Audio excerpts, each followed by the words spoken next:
وعلیکم السلام ورحمۃ اللہ وبرکاتہ۔ ماشاءاللہ بہت ہی پیارے دلائل دیے ہیں ہمارے پیارے بھائیوں نے، توحید بیان کرنے کے اوپر، رد شرک کرنے کے اوپر، کفر بالطاغوت کرنے کے اوپر۔ اللہ تعالیٰ ان کی کوششوں کو قبول فرمائے، اور مالک بہت خوش ہوتا ہے، یقین کیجئے، کیونکہ اس کائنات کی حسین ترین بات جو ہے، اللہ کو محبوب ترین بات، جو سب سے زیادہ اس کائنات میں اللہ کو جو پیاری بات ہے، وہ اللہ کی تعریف، اللہ کی توحید بیان کرنا ہے۔ اور سب سے زیادہ جس پر اللہ کا غضب نازل ہوتا ہے، لعنت برستی ہے اس چیز کے اوپر، وہ شرک ہے۔ تو ہمارے پیارے بھائیوں نے بہت ہی پیارے دلائل دیے ہیں، اور جو معراج الدین صاحب نے تبصرہ جس اینگل سے کیا ہے، اس حوالے سے میں کچھ مزید باتیں بیان کروں گا، کیونکہ یہ حیرانگی ہوتی ہے کہ یہ کیوں اتنی بڑی جماعت، اتنی زبردست توحید کے اوپر قائم ہونے والی جماعت پھر شرک کرنا شروع ہو جائے۔ چلو کسی اور برائی کے اندر ہو جاتی تو وہ بات سمجھ میں آتی ہے، لیکن شرک کرے گی، جو شرک کی دشمن جماعت تھی۔ تو اس میں کچھ وجوہات ہیں جو میں نے بڑے قریب سے دیکھی ہیں، اور جو بھائی دور ہیں شاید وہ اس چیز کو اتنا زیادہ محسوس نہ کر سکے۔ بہرحال یہ اعتماد کی بات ہوتی ہے، کون ہمارے اوپر اعتماد کرتا ہے اور کون نہیں کرتا ہے۔ دیکھیے، حنیف صاحب کے اندر ایک جرثیم جو بہت یعنی ہر آدمی نہیں اس کو دیکھ سکتا تھا، وہ یہ تھا کہ میں یعنی ڈاکٹر عثمانی رحمۃ اللہ علیہ سے بڑا عالم دین ہوں، یعنی یہ ان کا بڑا مزاج تھا، اور اس کا اظہار وہ نہیں کر سکتے تھے عام لوگوں کے سامنے۔ تو یعنی اس طریقے سے انہوں نے وقتاً فوقتاً جہاں بھی ان کو موقع ملتا تھا یہ اس کا اشارہ کرتے تھے۔ مثال کے طور پر کہ ڈاکٹر صاحب تو بھائی صرف دائی تھے، انہوں نے دعوت دی ہے، باقی جو لوگ اکٹھے ہوئے ہیں، جو جماعت بنائی ہے آگے، وہ کہتے تھے میں نے بنائی ہے۔ ڈاکٹر صاحب کے دور میں جماعت یعنی اس طریقے سے نہیں تھی، بلکہ وہ ایک دعوت تھی، دعوتی دور تھا، اور لوگوں کو دعوت دی جا رہی تھی، اور جو لوگوں کو منظم میں نے کیا ہے، تو وہ یہ حنیف صاحب کا ذہن یہ تھا کہ میں نے کیا ہے۔ حالانکہ بالکل جھوٹی بات ہے، ڈاکٹر عثمانی رحمۃ اللہ علیہ نے دعوت اٹھائی، لوگ اکٹھے ہو گئے تھے، ایک جماعت کی حیثیت اختیار کر لی تھی اس سسٹم نے۔ تو بہرحال ایک بہت بڑی آزمائش ہونی تھی اس جماعت کی، ظاہری بات ہے، انہوں نے دعویٰ کیا تھا ایمان کا، توحید کا دعویٰ کیا، رد شرک کیا، اور پوری زمین کے اوپر سب انسانوں کے ایمان کے اوپر انہوں نے انگلی اٹھائی تھی۔ تو کیا ان کی آزمائش نہیں ہونی تھی؟ اللہ کی وہ بات کیا پوری نہیں ہونی تھی کہ کیا تم نے یہ گمان کیا ہے کہ اتنا کہنے کے اوپر کہ میں اللہ پر ایمان لایا، تمہیں چھوڑ دیا جائے گا اور تمہاری آزمائش نہیں کی جائے گی کہ اپنے دعویٰ ایمان میں جھوٹے ہو یا سچے ہو؟ حالانکہ تم سے پہلے کوئی انسان، کوئی قوم ایسی نہیں گزری ہے جس کو اللہ نے آزمایا نہ ہو کہ وہ جھوٹا یا سچا ہے۔ اللہ کو تو پتہ ہے، اللہ تعالیٰ دنیا والوں کو دکھا دے گا اور خود اس کو بھی دکھا دے گا کہ تم اپنے دعویٰ ایمان میں جھوٹے تھے۔ تو یہ آزمائش آنی ہے، کوئی جنگوں کا دور تو تھا نہیں، تو یہ ایک نظریاتی آزمائش ہوئی ہے، چونکہ نظریاتی دعوت تھی، نظریاتی آزمائش ہوئی ہے، تو اس میں اکثریت دیر ہو گئی، بالکل اس طرح جس طرح وہ بنی اسرائیل کے اندر ایک جماعت تھی جس کو کہا گیا تھا کہ دیکھو نہر سے گزرنا ہے اور پانی نہیں پینا ہے، اور طالوت علیہ السلام نے کہا کہ جو اس میں سے پانی پیے گا وہ میرا ساتھی نہیں ہے، اور چلو بھر کے پی لے وہ ایک علیحدہ بات ہے، لیکن پیٹ بھر کے پانی نہیں پینا ہے۔ تو مالک فرماتا ہے سب نے پیٹ بھر لیے سوائے ایک دو کے، چند کا، باقی سب ڈیر ہو گئے، اور آگے جا کے کہنے لگے کہ اب ہمارے اندر جو ہے وہ جالوت سے اور اس کے لشکروں سے لڑنے کی ہمت نہیں۔ ظاہر بات ہے، نافرمان قسم کے لوگ جن کے اندر ایمان خالص نہیں ہوتا وہ نہیں جنگ کر سکتے ہیں، وہ گھبرا جاتے ہیں۔ بالکل یہی معاملہ ہوا، ایک آزمائش یہ آئی کہ دیکھو یہ سجدہ کا معاملہ ہے، سجدہ تو اللہ کا حق ہے، سارے انسانوں نے اللہ کو سجدے کیے، اور شروع سے ہم دعوت اللہ یہی بیان کرتے آ رہے ہیں کہ دیکھو یہ عزت دار سر اللہ کے علاوہ کسی اور کے سامنے جھکنے کے لیے نہیں بنا ہے۔ تو ہم اپنے یعنی انسانوں کو کہا کرتے تھے اور انسانیت کی طرف کہ انسان کے سامنے جھکے ممکن نہیں ہے، یہ نہیں جھکنا چاہیے، یہ اللہ کے سامنے سر جھکنا چاہیے۔ پھر التحیات للہ والصلوات و طیبات میں بالکل وضاحت کے ساتھ کہ میری قولی فعلی مالی عبادت صرف اللہ رب العالمین کے لیے، کسی اور کے لیے نہیں، اور یہ چیز انبیاء ہم سے زیادہ کرنے والے تھے اور ماننے والے تھے۔ پھر ان صلاتی و نسکی و محیا و مماتی للہ رب العالمین، اس انداز سے کہ میرا جینا، میرا مرنا، میری قربانی، میری صلات سب اللہ رب العالمین کے لیے، پکاریں اللہ کے لیے، نظر و نیاز اللہ کے لیے، رکوع سجدے اللہ کے لیے۔ تو اس طریقے سے زور دیا جاتا تھا۔ پھر دیکھیں فلاح کا راستہ، ایک چھوٹا سا ہمارا کتاب جا، اس کے اندر بھی یہ لکھا ہوا ہے کہ رکوع سجود جو ہے نا وہ صرف اللہ کے لیے۔ پھر اس سے بھی چھوٹی ہماری ایک تحریر جو ہمارے پلیٹ فارم سے نکل رہی ہے، جنتیوں کا بنیادی عقیدہ آدھے صفحے کی وہ تحریر ہے، اس میں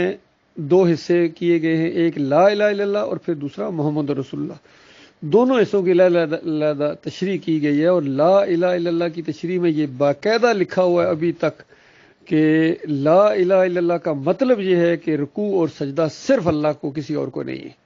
اور اس کا مطلب یہ ہوا کہ اگر اللہ کے علاوہ کسی کو رکوع اور سجدہ کیا تو یہ لا الہ الا اللہ کے اوپر چوٹ لگے گی۔ تو بتاؤ اللہ کے بندو، یہ یوسف علیہ السلام اور یعقوب علیہ السلام کے اوپر الزام لگاتے ہو کہ انہوں نے ایک دوسرے کو سجدے کیے تھے، یہ بہت بڑا جرم ہے۔ یہ تو ایکسٹرا جرم ان کا ایک ہے کہ پہلے ان کے دماغ کے اندر شرک آیا کہ انسان کو سجدہ کر سکتا ہے،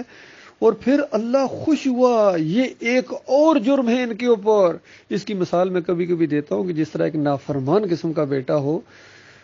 وہ اپنے باپ کو گالیاں دیتے کوئی سنے تو ظاہری بات نہیں بولتا ہے، وہ نافرمان ہے۔ اس سے بڑا نافرمان وہ ہے جو خود گالیاں دے، اور اس سے بھی بڑا نافرمان وہ ہے جو لوگوں کو بتائے کہ جب میں والد صاحب کو گالیاں دوں تو بڑے خوش ہوتے ہیں۔ تو یہ انتہا ہے اس نے اپنے باپ کی جو توہین کی ہے۔ تو کیونکہ گالیوں کے اوپر کوئی خوش نہیں ہوتا، کوئی بے غیرت ہی خوش ہو سکتا ہے، لیکن ایک نیک آدمی کبھی نہیں خوش ہو سکتا ہے۔ تو اللہ جو غیرت کا رب ہے وہ اس طریقے سے خوش ہوا، اندازہ لگائیے کہ تم نے کسی اور کو سجدہ ثابت کیا اور اللہ خوش ہوا اس کے اوپر۔ اور پھر کہتے ہیں زیادہ ان کے پاس جو دلیل ہے وہ یہ کہ بھائی جب اللہ کا حکم آ گیا، بھائی اللہ کا حکم ہوتا ہم تم سے زیادہ مانتے۔ یہ بالکل اسی طرح کی بات ہے۔ نبی علیہ السلام کو کہا گیا کہ ان کو کہو کہ اگر اللہ کا کوئی بیٹا ہوتا نا تو میں سب سے پہلے اس کی عبادت کرتا، وہ بھی عبادت کے لائق ہوتا۔ پھر ظاہری بات ہے جب نہیں ہے بیٹا، یہ نفی کے لیے یہ انداز اختیار ہوتا ہے۔ اور کبھی اس انداز سے کہ غور کرو مشرکو، اگر یہ کتاب اللہ ہی کی طرف سے ہوئی، یعنی کوئی شک نہیں تھا نبی علیہ السلام کو نہ صحابہ کرام کو، بلکہ اللہ تعالیٰ نے یہ انداز اختیار کیا دعوت دینے کا۔ مالک نے کہا کہ ذرا اس اینگل سے ذرا ان کو جھنجھوڑو کہ اگر یہ سب کچھ اللہ ہی کی طرف سے ہوا اور تم چونکہ اس کا راستہ روک رہے ہو، اس کا انکار کر رہے ہو، تم آگے سے نفرتیں کر رہے ہو، اس کے لیے تم ماننے کے لیے تیار نہیں ہو، اس کا مذاق اڑاتے ہو، تو بتاؤ پھر تمہارا کیا بنے گا، یہ ذرا سوچ لو۔ تو بالکل اسی انداز سے یہ ہمارا سوال ہے آج ان کے سامنے کہ اگر یہ معاملہ اللہ ہی کی طرف سے ہوا جو آپ کو جھنجھوڑا جا رہا ہے، اور یہ سجدہ اللہ کے لیے ہے، اور یہ تم نے جو الزام لگایا ہے یعقوب علیہ السلام کے اوپر تم اپنے موقف میں باطل ٹھہرے، تو بتاؤ پھر تمہارا کیا بنے گا، بتاؤ پھر تمہارا کیا بنے گا۔ وہاں سے واپسی تو نہیں ہے۔ تو یہ دنیا میں جو کچھ مارے بھی کھائی، تکلیفیں بھی اٹھائی، محنتیں بھی کی، جب یہ ساری منہ کے اوپر ماری جائے گی، اور سارے انبیاء اس وقت تمہارے اوپر جب لعنت کر رہے ہوں گے، سارے فرشتے تمہارے اوپر لعنت کر رہے ہوں گے، اور سب سے زیادہ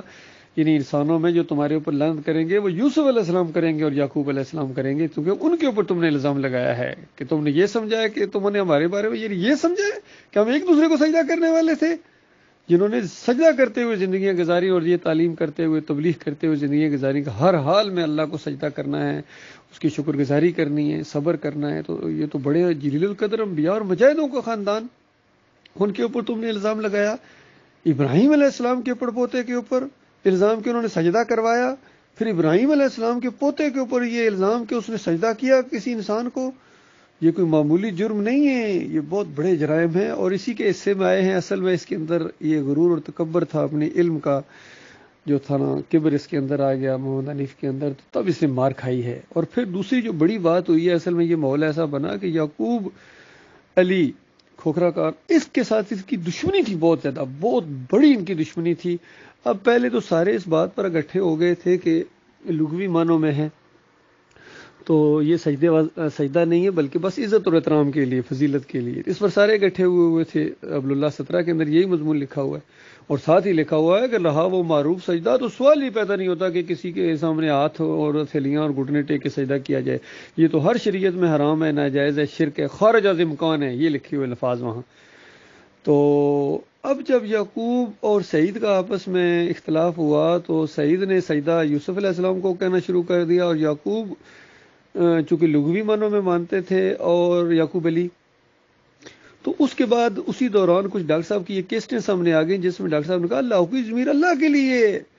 تو یہ تو سجدہ شکر ہے جو اللہ کو ہوا ہے۔ اور پھر فتویٰ سامنے آ گیا ڈاکٹر صاحب کا کہ جن کا ایمان خراب ہوتا ہے، عقیدہ خراب ہوتا ہے، وہ اس طرح تفسیر کرتے ہیں کہ یوسف علیہ السلام کو سجدہ ہوا۔ پھر کیا تھا بھائی، پھر تو یعقوب علی کے ہاتھ میں ایک زبردست ہتھیار آ گیا سعید احمد کے خلاف، اس نے جو کتابچہ لکھا اس میں محمد حنیف کی طرف یہ اشارہ کیا کہ محمد حنیف نے بھی اس کو جو ہے نا اس سجدے کا رخ جو ہے نا وہ کر دیا، چونکہ انہی دنوں کے اندر محمد حنیف سعید احمد کی سائڈ لے رہے تھے، ان کا کتابچہ بغل میں دبا کے آگے پیچھے گھما دکھا رہے تھے۔ تو اس طریقے سے یہ جو ضد بازی کی وجہ سے محمد حنیف نے وہ عقیدہ اختیار کیا ہے، یعقوب علی کی ضد کے اندر اور ڈاکٹر صاحب کے خلاف جو ان کا ایک ذہن تھا کہ میں ان سے بھی بڑا ہوں گا، ڈاکٹر صاحب نے اللہ کو سجدہ کیا ہے، مانا ہے، تو میں ثابت کروں گا کہ یہ یوسف علیہ السلام کو ہوا ہے، تو ظاہر بات ہے میں ڈاکٹر صاحب سے آگے نکل جاؤں گا، لیکن اس کو ہوش نہیں تھی کہ تو آگے کیسے نکلے گا، یہ چور دروازے سے آگے نکلنا یہ کوئی آسان کام نہیں ہے، ناممکن ہے۔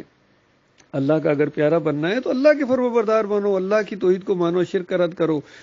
اور تم اس معاملے میں ڈاکٹر عثمانی رحمۃ اللہ علیہ سے بھی آگے نکل سکتے ہو، کیونکہ کسی اللہ کے فضل پر کسی کی بھی اجارہ داری نہیں ہے، لیکن چور دروازے سے نہیں نکلنے دے گا وہ مالک تمہیں آگے۔ تو اس انداز سے یہ چیزیں سامنے آئی ہیں۔ تو بہرحال اس واقعے کے بعد ان لوگوں کا جو طرز عمل سامنے آیا ہے، محمد حنیف کا، منور سلطان کا، قاری خلیل الرحمان کا، ان سب لوگوں کا جو طرز عمل سامنے آیا، ان کے عقائد، سہیل خان کا جو آیا ہے، کہتے ہیں سہیل خان کہتا ہے کہ یوسف علیہ السلام نے تکلیفیں بہت اٹھائی تھی، اس لیے سجدہ کرا کہ اللہ نے ازالہ کرا دیا۔ اندازہ لگاؤ ان کا جرم دیکھو، ان کا فہم دیکھو۔ تو یہ معاملات ہوئے ہیں۔ تو پھر حنیف صاحب کو وہ سجدہ ثابت کرنے کے لیے 4 شرک اور کرنے پڑے۔ 4 کیا، تم 4 کروڑ شرک بھی کرو گے اسی کو ثابت کرنے کے لیے، جب تک تم کرتے رہو گے وہ ثابت پھر بھی نہیں ہوگا، کیونکہ ایک شرک جو انسان ثابت کرتا ہے دوسرے سارے اس کے ساتھ اٹیچمنٹ ہوتی ہے۔ تو اب دیکھو سعید احمد نے بھی محمد حنیف کی گود میں بیٹھ کے اس شرک کو ثابت کرنا شروع کر دیا ہے کہ اللہ تعالیٰ نے اپنا ایک معجزانہ طور پر عیسیٰ علیہ السلام کو صرف دی ہے، تو وہ بھی اسی کی وکالت کرنا شروع ہو گیا ہے۔ تو جو بھی اس کشتی میں بیٹھے گا نا اس نے ڈوبنا لازم ہے اس نے۔ یہ معاملہ ہوا ہے اللہ کے بندوں۔ بہرحال جو لوگ اس سجدہ تعظیمی کے شرک سے بچے ہیں اور انہوں نے اس طاغوت کا انکار کیا ہے، چونکہ یہ طاغوت ہے، اب اللہ کے مقابلے میں اپنی بات منوا رہا ہے اور ڈنڈے کے زور سے منوا رہا ہے۔ یہ سعید احمد ہو گیا، محمد حنیف ہو گیا، قاری خلیل الرحمان ہو گیا، منور سلطان، ڈاکٹر عبداللہ، یہ سارے کے سارے چونکہ علمی لوگ ہیں تو لہٰذا اب یہ طاغوت کے پرستار بھی ہیں اور طاغوت کی شکل اختیار کرتے جا رہے ہیں۔ محمد حنیف تو پوری طرح طاغوت وہ بن چکے ہیں، سعید احمد طاغوت بن چکا ہے، لیکن باقی سارے اس کے پیچھے چل رہے ہیں۔ اور میں پورے یقین سے کہتا ہوں آج اگر محمد حنیف کہنا شروع ہو جائیں گے یہ سجدہ اللہ کو، یہ سارے مان جائیں گے، اس لیے ان سب کا گناہ محمد حنیف کے اوپر جائے گا۔ تو یہ معاملہ ہے۔ ہاں سعید احمد شاید نہ مانے، چونکہ سعید احمد ایک بذات خود ایک طاغوت ہے، تو لیکن یہ جتنے باقی سارے ہیں نا یہ سارے فوراً مان لیں گے۔ تو یہ معاملہ ان کا بھائی اللہ تعالیٰ نے ان کے جال سے ہمیں نکالا ہے۔ مالک کا جتنا بھی شکر ادا کیا جائے کم ہے، جتنا بھی شکر ادا کیا جائے کم ہے۔ ابھی انشاءاللہ ہمارا عبداللہ رسالہ آ رہا ہے، اس کے اندر اس کی اور تفصیل سے چیزیں بیان کر دی جائیں گی، اور سجدہ تعظیمی کا شرک بھی اس کے اندر جتنا ہے اس میں مضمون آ جائے گا، اور انشاءاللہ یہ سلسلہ جاری رہے گا۔ جماعت اپنے موقف پر قائم ہے۔ ڈاکٹر عثمانی رحمۃ اللہ علیہ کی جماعت کے امیر محمد کمال خان صاحب کو بنایا گیا ہے، محمد حنیف کو معزول کر دی، چونکہ اب یہ مقتدی بننے کے لائق نہیں، امیر جماعت تو بڑے دور کی بات، اب یہ ان کے اندر چونکہ شرک آ گیا ہے تو یہ بہت بڑی بات ان کے اندر آئی ہے۔ اللہ تعالیٰ نے ہمیں بچایا ہے، مالک کا لاکھ لاکھ شکر ہے۔ مالک استقامت دینا، مالک مرتد نہ کرنا، کیونکہ پیچھے پاؤں اگر نکلے ایمان کی خوبیاں سمجھنے کے بعد پھر اگر انسان شرک کی حمایت کرنا شروع کر دے، اپنے بھائی دین میں چلا جائے، تو پھر یہ ارتداد ہوتا ہے۔ تو یہ 2 جو گروہ ہیں، لانڈی والا اور رفاعام والا، یہ مرتدین کے 2 گروہ ہیں، اور باقی 3 گروہ ہیں وہ باغیوں کے، ان کو سمجھانے کی کوشش کی جا رہی ہے، بھائیو واپس لوٹو، پلیٹ فارم موجود ہے، اکٹھے ہو جاؤ۔ بہرحال یہ بھی آ جائیں تو ان کی فائدہ ہوگا، ان کو زیادہ فائدہ ہوگا، اور نہیں آئیں گے تو اس کے بعد یہ بھی یعنی ایسے لوگوں کے لیے بھی جو بغاوت کریں جماعت سے، ان کے لیے بھی بڑی سخت وعید آئی ہے۔ اللہ تعالیٰ غور و فکر کرنے کی توفیق عطا فرمائے۔